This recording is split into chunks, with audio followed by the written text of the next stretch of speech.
Recently मैंने TCS NQ2 exam दिया था एंड टू बी ऑनेस्ट ये पूरा सिचुएशन मेरे लिए थोड़ा डिफिकल्ट था। क्यों, मैं वीडियो में आगे डिस्कस करता हूँ। तो उससे पहले मैं मेरा थोड़ा बैकग्राउंड के बारे में बताना चाहता हूँ। तो मैं कर रहा हूँ BTech in computer science and engineering, आप सभी की तरह, यस। और हमारा कॉलेज में उतना कुछ खास प्लेसमेंट नहीं होता since we are from tier 3 college, तो जिसकी वजह से ना कोई ढंग का कंपनी आता है कॉलेज में, ना कोई प्लेसमेंट होता है, इसकी वजह से हमें ऑफ कैंपस ट्राई करना पड़ता है।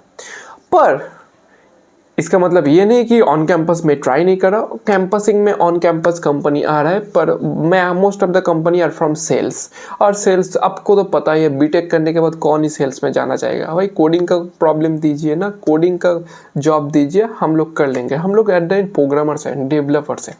तो चलो मैं बताता हूँ क्या क्या हुआ है। तो ये तो हो गया मेरा एक बेसिक सा बैकग्राउंड।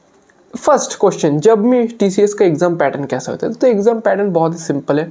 आपको एप्टीट्यूड मिलता है, रीजनिंग क्वेश्चन मिलता है, उसके बाद वर्बल एबिलिटी मिलता है and easy and hard coding question मिलता है।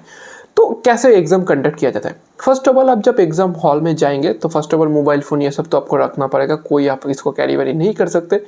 उसके साथ ना कोई ब्लूटूथ डिवाइस, कुछ भी आप कैरी नहीं कर सकते, सिर्फ आप एक पेन कैरी कर सकते हैं और अगर आप चाहे एक वाटर बोतल, ट्रांसपेरेंट वाटर बोतल कैरी कर सकते हैं, ठीक है। एग्जाम हॉल पे जाने के बाद आपके सामने क्वेश्चन आ जाएगा, आपको सीटिंग मिल जाएगा, सीटिंग में आपके पास जो सीट आपको एलोकेट किया जाएगा उस सीट में आपको क्वेश्चन मिल जाएगा। क्वेश्चन में क्या है, फर्स्ट आता है आपका एप्टीट्यूड का क्वेश्चन। अब एप्टीट्यूड का क्वेश्चन में मिलता है 20 क्वेश्चन और 25 मिनट्स का टाइम मिल जाता है, मतलब ऑलमोस्ट एक क्वेश्चन के लिए 1 मिनट आपको टाइम मिलता है।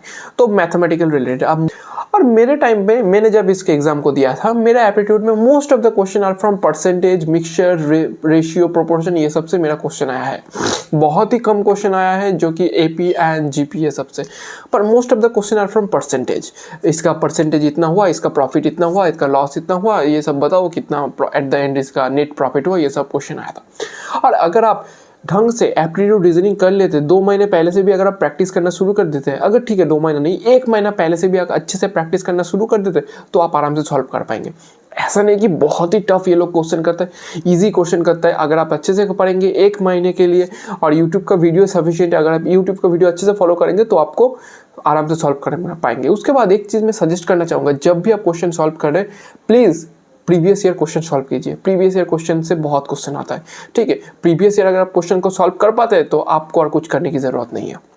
अब बात कर लेते रीजनिंग का। रीजनिंग में वही लॉजिकल थिंकिंग, ऐसा नहीं कि बहुत ही टफ दिया था, 1-2 क्वेश्चन टफ था और उसके बाद 1-2 क्वेश्चन ईजी था, और 1-2 क्वेश्चन में तो कुछ टाइम ही नहीं लगा, एक बार देखते ही मैंने आंसर बता दिया था। वो सब डिफरेंट करता है। पर ओवरऑल अगर मैं एग्जाम के पैटर्न की बात करूँ तो एग्जाम पैटर्न मीडियम था, ना बहुत ही ईजी ना बहुत ही हार्ड। टू बी ऑनेस्ट, अगर आप 1 महीने प्रैक्टिस करते, जम के अगर आप प्रैक्टिस करते तो आप आराम से सॉल्व क्लियर कर देंगे। अब बात कर लेते कोडिंग क्वेश्चन का। कोडिंग क्वेश्चन में थोड़ा प्रॉब्लम हुआ। ईजी क्वेश्चन था, एक है इजी क्वेश्चन, एक है हार्ड क्वेश्चन। अब इजी क्वेश्चन में आपको मिलता है 30 मिनट्स का टाइम और हार्ड क्वेश्चन में मिल जाता है आपको 50 मिनट्स का टाइम। इजी क्वेश्चन में क्या होता था, नॉर्मल DSA क्वेश्चन, भाई कोई कोडिंग का क्वेश्चन मतलब सब कॉम्पिटिटिव प्रोग्रामिंग DSA ये सबसे आता है। आपको DSA अच्छे से करना पड़ेगा। लीड कोड अगर आप अच्छे से कर पाते हैं, या कोई भी DSA स्ट्राइवर का DSA जो सीट है वो अगर आप सॉल्व कर पाते हैं, या अपना कॉलेज का जो DSA का सीट है वो सब अगर सॉल्व कर पाते हैं, तो आप आराम से TCS का एग्जाम क्लियर कर सकते हैं। और अगर आप 2 TCS का easy and hard question solve कर देते तो आपको तो भाई पैकेज 9 LPA का मिल जाएगा, एकदम प्राइम में पैकेज आपको मिल जाएगा TCS का। और अगर आप कोडिंग क्वेश्चन सॉल्व नहीं कर पाते पर आपको एप्टीट्यूड रीजनिंग में आप स्ट्रांग है, तो आपको डिजिटल मिलेगा या निंजा मिलेगा, जो भी आप कहते हैं, तो मतलब 3 लाख का पैकेज मिलेगा। पर अगर आप सपोज एप्टीट्यूड रीजनिंग में उतना अच्छे परफॉर्म नहीं किए, पर कोडिंग में भाई दोनों ही आपका सॉल्व हो गया, दोनों ही एकदम अच्छे से काम कर रहे हैं, तो भाई आपको तो बहुत ही अच्छा पैकेज मिलेगा। पैकेज तो मिलेगा, उसके साथ इंटरव्यू के लिए आप पहले तो ऑब्वियसली पैकेज में तो लास्ट में आ रहा है, उससे पहले आपको इंटरव्यू में बुलाया जाएगा। इंटरव्यू में 3-4 राउंड होते हैं, उसके बाद आपको सिलेक्ट कर लिया जाता है। इंटरव्यू आपके ऊपर डिपेंड करते हैं, ऐसा नहीं कि इंटरव्यू आप प्रैक्टिस के बाद आएगा। इंटरव्यू सभी आप सबका फर्स्ट टाइम दे रहे हैं इंटरव्यू, तो इंटरव्यू में कोई उतना घबराने की बात नहीं है, टेंशन लेने की बात नहीं है, क्योंकि सभी फ्रेशर से और सभी most of them are giving interview for the first time, तो थोड़ा तो नर्वस होगा। तो कंपटीशन भी ऐसा नहीं कि बहुत ही तगड़ा तगड़ा स्टूडेंट से आपका कॉम्पिटिशन है, नॉर्मल आपके तरह ही मेरे तरह ही कैंडिडेट से कॉम्पिटिशन है ऐसा। और आप ही सोचिए ना, जिन लोगों को अच्छे से DSA पता है तो वो लोग भाई प्रोडक्ट बेस्ड कंपनी में क्यों नहीं जाना चाहेंगे।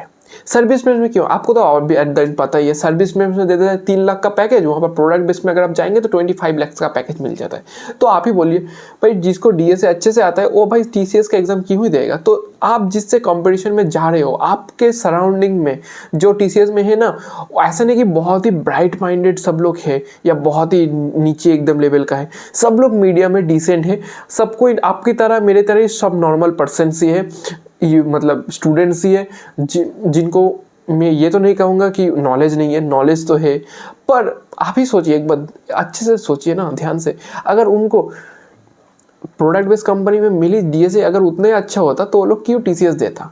टीसीएस एट द एंड सब लोग ऑप्शन रखते हैं। और एक बात मैं बताना चाहता हूँ, टीसीएस कंपनी का ऑप्शन लास्ट में रखिए। अगर आपके पास ऑप्शन आता है इन्फोसिस, कॉग्निजेंट, विप्रो, कैपजेमिनी, ये सब ऑप्शन आता है तो ये सब कंपनी में पहले जाइए, टीसीएस में लास्ट में जाइए। क्यों, एक बार अगर आप टीसीएस में सिलेक्टेड हो जाते और अगर आपका टीसीएस में आप ज्वाइनिंग करने के बाद छोड़ देते हैं टीसीएस कंपनी, तो आपको ब्लैक लिस्ट कर देगा टीसीएस कंपनी। आप कभी भी टीसीएस कंपनी में और जॉब नहीं ले सकते, क्योंकि एक बार टीसीएस का पॉलिसी है, अगर आप छोड़ देते कंपनी तो bye bye tata bye bye वहाँ से ही हो जाएगा, आप कभी भी कंपनी में आप एंट्री नहीं ले सकते। तो इसीलिए मैं बोलूँगा टीसीएस का लास्ट में ऑप्शन रखिए, उससे पहले आप ट्राई कीजिए ना कॉग्निजेंट, इन्फोसिस, विप्रो, ये सब कंपनी में। ये सब कंपनी अगर हो जाते तो ऑटोमेटिकली टीसीएस से भी आपको हो ही जाएगा। तो आफ्टर ऑल मैं यही बोलना चाहूँगा कंक्लूजन, एग्जाम दीजिए, प्रैक्टिस कीजिए, मज़ा कीजिए, पर टीसीएस को मेरे तरह आप लास्ट में रखिए। मैं भी लास्ट में रखा हूँ। इसका मतलब ये नहीं कि मैंने एग्जाम दिया हूँ तो मेरा क्लियर हो जाएगा तो मैं ऑफर लेटर को एक्सेप्ट कर लूँगा। भाई मैं सिर्फ एक्सपीरियंस के लिए जा रहा हूँ। एग्जाम तो फ्री में ही हो रहा है, उसके बाद इंटरव्यू में अगर हो जाएगा तो फ्री में ही बुला लेगा, तो अब थोड़ी मेरा पैसा जा रहा है, तो एक्सपीरियंस तो हो जाएगा। एक्सपीरियंस के आगे सब कुछ मैटर नहीं करता, एक्सपीरियंस इज मोस्ट इंपॉर्टेंट। तो चलिए मिलते हैं एक नया वीडियो।